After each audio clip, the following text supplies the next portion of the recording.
el canal Caribe de Cuba transmitió en cadena nacional una reunión de la máxima dirección del Partido Comunista. Estaban el Buró Político, el Secretariado del Comité Central y el Comité Ejecutivo del Consejo de Ministros, los hombres más poderosos de Cuba reunidos en la sede del Comité Central en La Habana para hablar sobre las relaciones con Estados Unidos. Y entre todos esos hombres, sentados junto a los altos dirigentes del partido y del gobierno, había alguien que no debería estar ahí. Alguien que no tiene cargo en el partido. Alguien que no tiene cargo en el gobierno. Alguien que técnicamente es un militar de rango medio sin posición oficial en ninguna estructura del Estado cubano. Raúl Guillermo Rodríguez Castro, el Cangrejo, el nieto favorito de Raúl Castro. El guardaespaldas personal del hombre que construyó la dictadura cubana, sentado en esa sala, sin uniforme verde, sin su abuelo, al lado, rodeado de los hombres más poderosos de Cuba, como si perteneciera ahí, como si siempre hubiera estado ahí. Y justo después de esa reunión, Miguel Díaz-Canel salió en cadena nacional a las 7:30 de la mañana. Reconoció públicamente que Cuba y Estados Unidos están negociando. Admitió que hay conversaciones. Confirmó lo que todos sospechábamos, pero que el régimen nunca había dicho en voz alta. Díaz-Canel se bajó los pantalones frente a Trump y el Cangrejo estaba en primera fila viendo cómo lo hacía, que significa que el Cangrejo esté en esa reunión sin uniforme y sin su abuelo. ¿Qué papel va a jugar en la transición que se está negociando? ¿Es el Cangrejo el sustituto que Washington está exigiendo para reemplazar a Díaz-Canel? ¿Y qué pasa con los más de 50 presos políticos que Cuba acaba de anunciar que va a liberar? En medio del caos, esta noche, a través de la televisión nacional, el régimen anunció la liberación de 51 prisioneros. Han cumplido una parte significativa de la pena. Hasta ahora nosotros no tenemos ninguna señal de que pueda ser Luis Manuel o que pueda ser Michael. Para la activista cubana Anameli Ramos, en los próximos 20 minutos voy a conectar todos estos puntos de una manera que no van a encontrar en ningún otro medio, porque la historia que está pasando en Cuba ahora mismo es mucho más compleja, mucho más peligrosa y mucho más esperanzadora de lo que parece en la superficie. Soy Darwin Santana. Esto es El Mundo de Darwin y hoy vamos a descifrar el mensaje que Cuba le envió al mundo esta mañana. Empecemos por lo que dijo Díaz-Canel esta mañana. Un horario inusual, un formato inusual, una urgencia que el propio régimen no pudo disimular. Y lo que dijo fue esto. Funcionarios cubanos han sostenido recientemente conversaciones con representantes del gobierno de los Estados Unidos. Confirmó que Cuba y Estados Unidos han iniciado un diálogo. Dijo que las conversaciones están orientadas a buscar soluciones por la vía del diálogo a las diferencias bilaterales que tienen entre las dos naciones.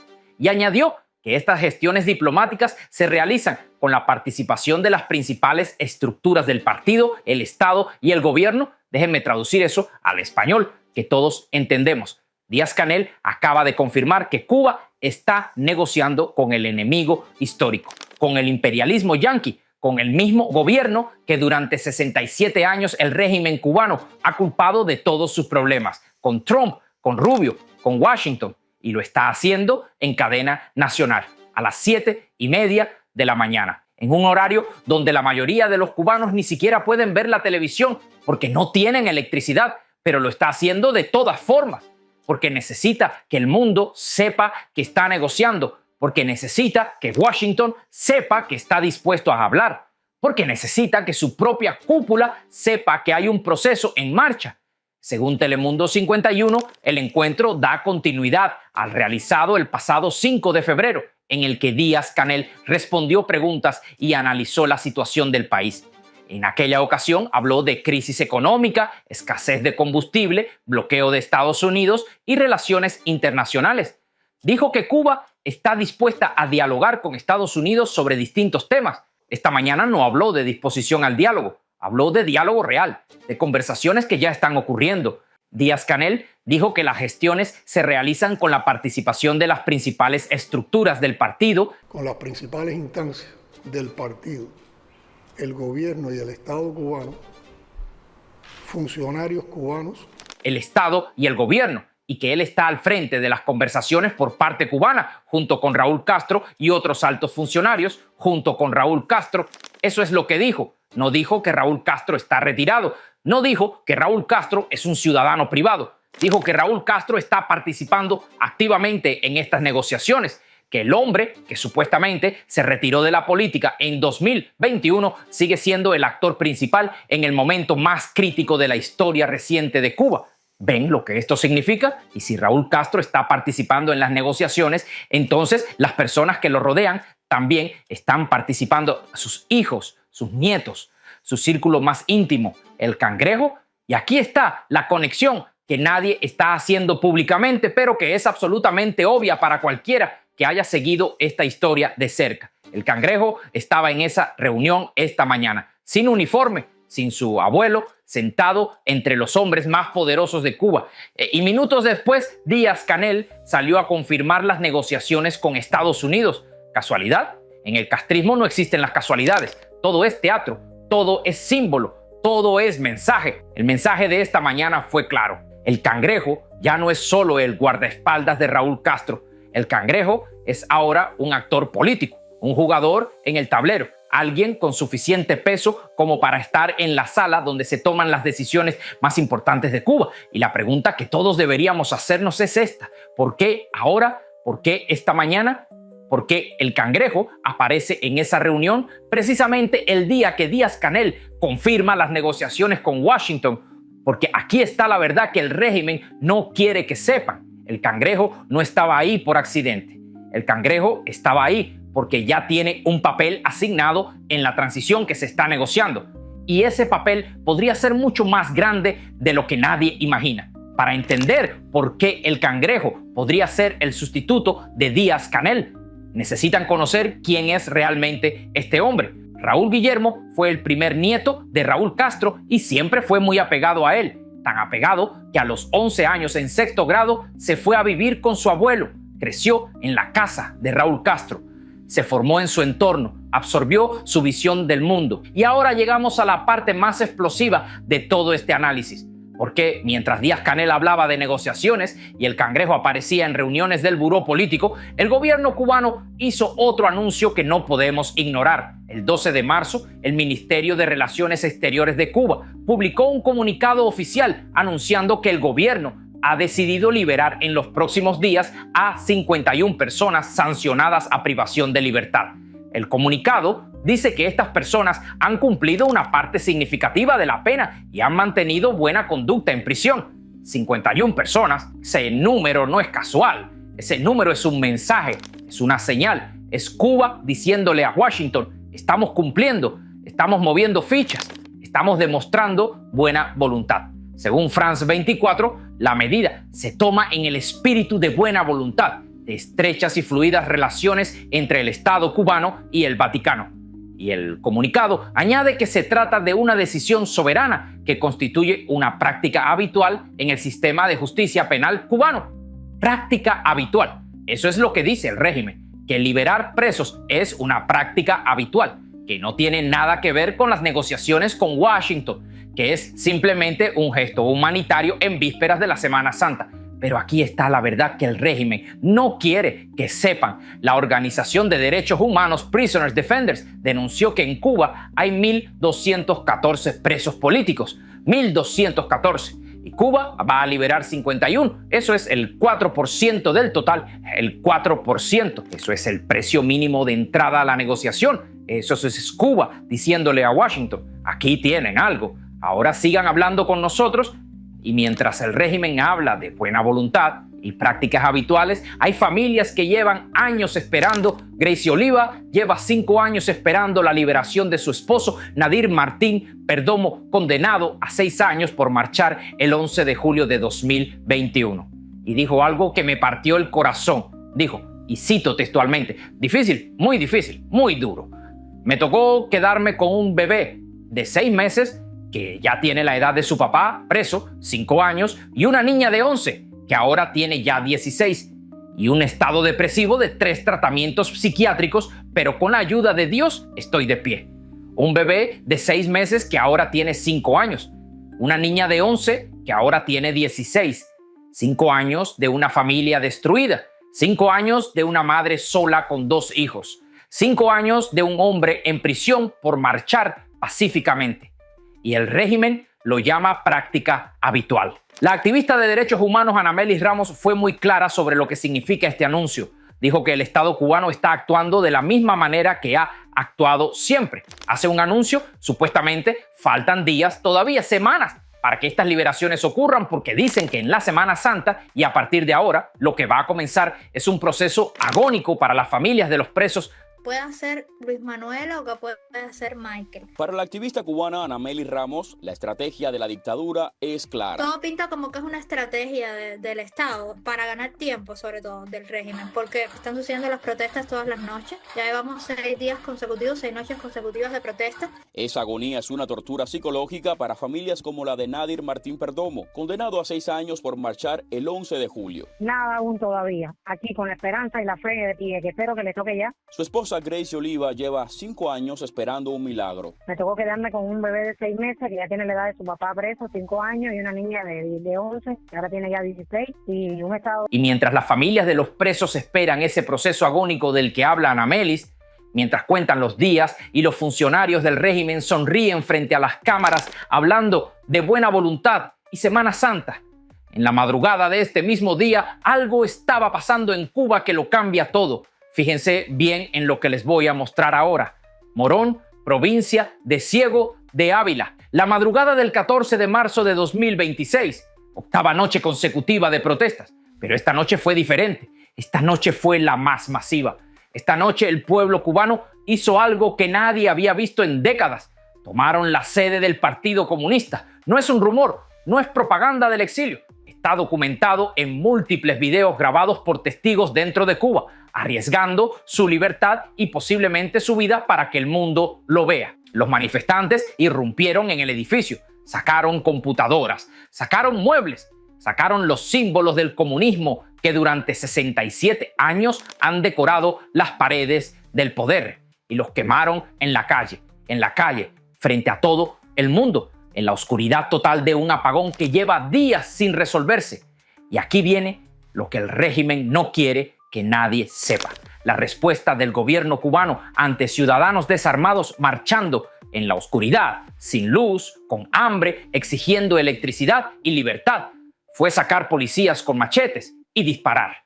Hay al menos un joven herido de bala, posiblemente un menor. Se escucha en los videos, entre el caos y los gritos. Cortaron el internet, como siempre, como hacen cada vez que el pueblo se levanta, porque la única manera que tiene esta dictadura de sobrevivir es silenciando lo que no puede controlar. Pero aquí está lo que quiero que entiendan con claridad.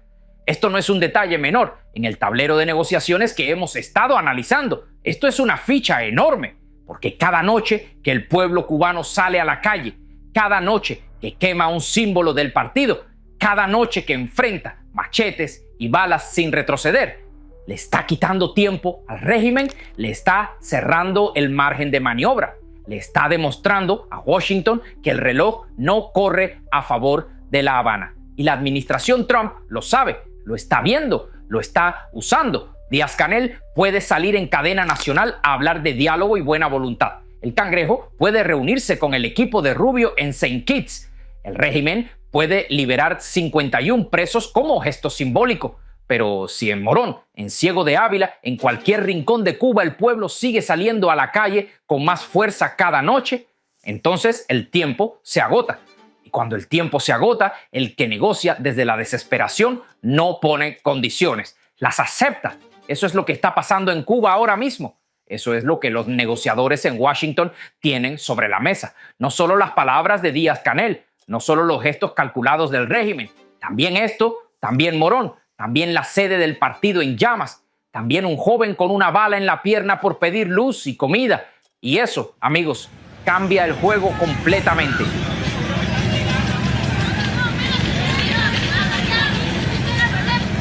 Mira las ratas de Morón con machete,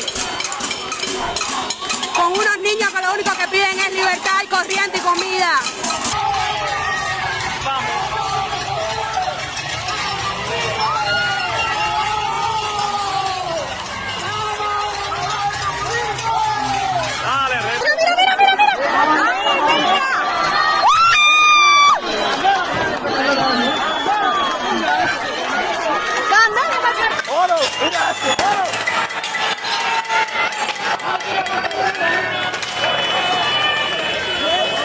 Tipo, la gente decían que no. Dicen que no. Tipo, ¿cuánta gente se la quemó la carne y se ha jodido la carne? Yo mismo en el frío en mi casa no tengo nada, porque no puedo tenerla. Tú estás alimentando el pueblo mío con chuleta. En la casa se perdieron 10 libras de carne. 2 de puerco, un poco de picadillo. 2 chuchones. ¿Cómo la pones? ¿Cómo la usa?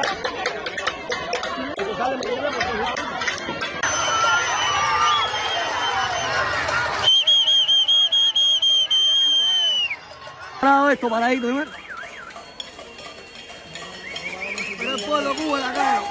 Y ahora llegamos a la pregunta central de todo este análisis. La pregunta que da título a este video. ¿El Cangrejo será el sustituto de Díaz-Canel? Para responder esa pregunta necesitamos entender qué está pidiendo Washington exactamente. Y según todas las fuentes que hemos analizado, una de las condiciones que Estados Unidos está poniendo sobre la mesa es la sustitución de Díaz-Canel. Washington no quiere negociar con Díaz-Canel. Washington sabe que Díaz-Canel es un títere. Washington sabe que Díaz-Canel no tiene poder real.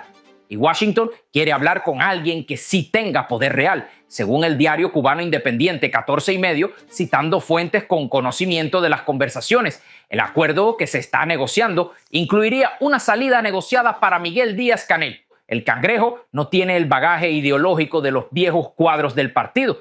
No es un ideólogo, no es un revolucionario de la vieja guardia. Es un hombre pragmático que creció en el poder, pero que no tiene el fanatismo ideológico de su abuelo o de Fidel. Tercero, y esto es crucial, el Cangrejo es controlable. Es joven, es relativamente inexperto en política formal, no tiene una base de poder propia independiente de su abuelo.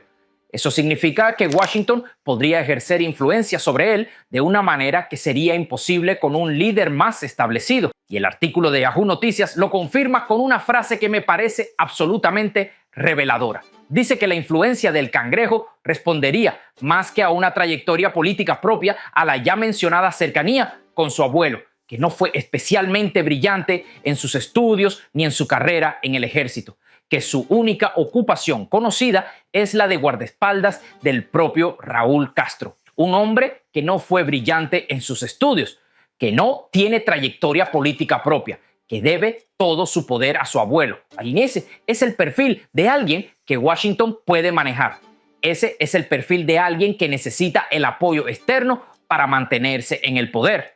Y alguien que necesita apoyo externo para mantenerse en el poder es alguien que tiene que hacer concesiones a quien le da ese apoyo. Ahora veamos esto desde la perspectiva de Raúl Castro. ¿Por qué Raúl Castro querría poner a su nieto en el poder? La respuesta es obvia, pero vale la pena decirla en voz alta. Porque si el Cangrejo está en el poder, la familia Castro está protegida. Si el Cangrejo controla el aparato del Estado, nadie va a investigar los crímenes de Raúl Castro. Nadie va a abrir archivos. Nadie va a cooperar con la justicia internacional. La familia Castro queda blindada.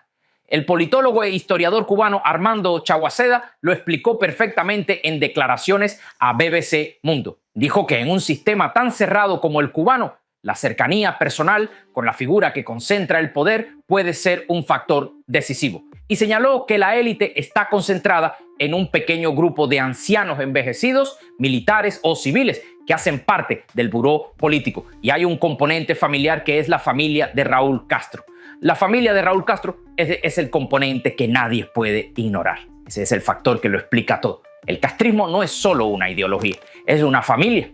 Y las familias protegen a sus miembros. Pero aquí está el problema fundamental con toda esta estrategia. El congresista Díaz Balart fue muy claro cuando dijo que el concepto de Raúl sin Raúl no es aceptable para esta administración. Eso significa que Washington no va a aceptar simplemente cambiar las caras mientras el sistema permanece intacto. Y mientras esta tensión se desarrolla en las sombras, el pueblo cubano sigue en las calles, sigue protestando, sigue pidiendo libertad, sigue arriesgando su vida cada noche. Y merece saber que lo que se está negociando en su nombre podría no incluir la justicia que llevan 67 años esperando. Porque aquí está la verdad que nadie quiere decir en voz alta. Si el Cangrejo se convierte en el nuevo rostro del poder en Cuba, si la familia Castro logra perpetuarse bajo una nueva fachada, si Washington acepta este arreglo a cambio de estabilidad y acceso económico, entonces el pueblo cubano habrá ganado una batalla pero perdido la guerra. Habrá cambiado a Díaz-Canel por el Cangrejo. Habrá cambiado al títere por el nieto del titiritero. Y el sistema que ha destruido vidas durante 67 años seguirá funcionando con nuevas caras, pero con la misma lógica de poder. Y aquí está el mensaje final que quiero dejarles. El pueblo cubano no puede ser moneda de cambio, no puede ser sacrificado en el altar de la conveniencia geopolítica, no puede ser ignorado mientras los Castro negocian su impunidad y su permanencia en el poder. 67 años de dictadura no se resuelven cambiando a Díaz-Canel por el Cangrejo. No se resuelven liberando 51 presos de 1214.